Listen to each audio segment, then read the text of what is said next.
श्री साईराम श्री कृष्णचंद्र शतपथी। प्रिय दर्शक बंधु मो चैनल को आपण मन स्वागत जनाऊँगी। प्रिय दर्शक बंधु आज जानिबा 10 मार्च 2025 रु 16 मार्च 2025 यही राशि एवं भाग्यवान ग्रह गति जो साप्ताहिक राशि गुड़िक आकलन करे ग्रह मानकर गतिविधि जो किसी राशि ए सप्ताह शुभ होगा जाऊा बेले अन्य राशि गुड़िक सावधान होगा आवश्यक। मेष राशि व्यक्ति मानकर ए सप्ताह बहुत भल अच्छी। व्यवसाय और वाणिज्य आयर परिमाण बहुत भल अच्छी। आर्थिक स्थिति मजबूत हो। चाकरी क्षेत्र में प्रमोशन और प्रशंसा मिल। समाज प्रशंसा मिल। आपण शरीर बहुत भल रही। पुरातन रोग मुक्ति मिल। छात्र छात्री मैंने शिक्षा क्षेत्र में अग्रगति हे। पिला मान स्वास्थ्य बहुत भल रही। सूर्य को जल देवा आपण शुभ हो। वृष राशि व्यक्ति मानकर ए सप्ताह आपणकर व्यवसाय वाणिज्य बहुत भल अच्छी। सप्ताह आरंभ में टंका आसव। परिवार वृद्धि घटव। आपण जो टंका विनियोग करती तेज असुविधा हो।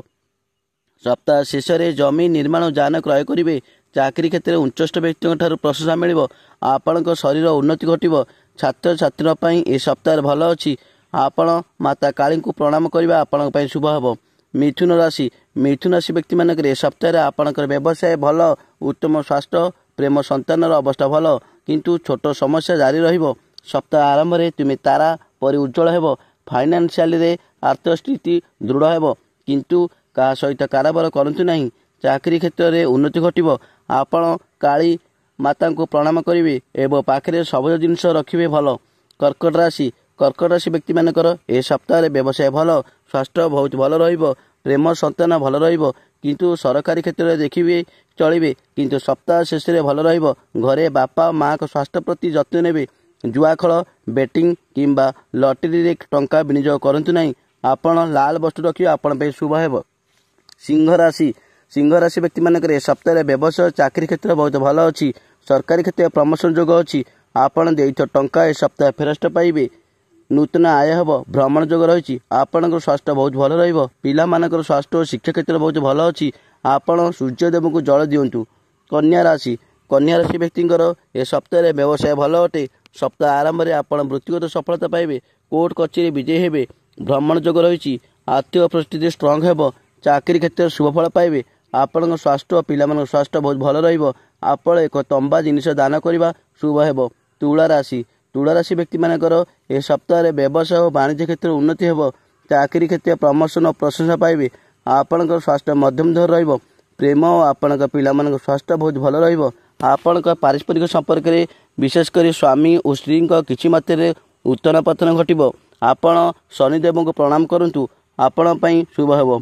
बिछा राशि व्यक्ति मानकर ए सप्ताह स्वास्थ्य उन्नति घटव। प्रेम और शिशु परिस्थिति बहुत भल रही। सप्ताह आरंभ आपण देखी चाह चलतु। चाकरी क्षेत्र में देखी चाह चलतु और व्यवसाय मध्यम धन रहिबो। घरे थिबा पिला मानक स्वास्थ्य प्रति जत्न नियंतु। आपण भगवान हनुमान को प्रणाम करंतु। धनु राशि व्यक्ति मानक ए सप्ताह व्यवसाय बहुत भल रहिबो। व्यय अपेक्षा आय बहुत भल रहिबो। कोर्ट कचेरी विजय लाभ करेंगे। भ्रमण योग रही। चाकरी क्षेत्र में सफलता मिल। निकट लाल वस्तु रखंतु। मकर राशि व्यक्ति मानकर ए सप्ताह स्वास्थ्य बहुत भल रही। प्रेम और संतान मध्यम धर रहिबो। व्यवसाय वाणिज्य क्षेत्र में मध्यम धर रहिबो। चाकरी क्षेत्र में मध्यम धर रहिबो। आपण ए सप्ताह क्या करज दिंतु नहीं। छात्र छात्री विद्या क्षेत्र में सफल मिल। आपण निकट लाल वस्तु रखा शुभ हेबो। कुंभ राशि व्यक्ति मानकर ए सप्ताह व्यवसाय वाणिज्य क्षेत्र में उन्नति सफलता मिल। आपणकर ए सप्ताह उत्तम स्वास्थ्य और पुरातन रोग मुक्ति मिल।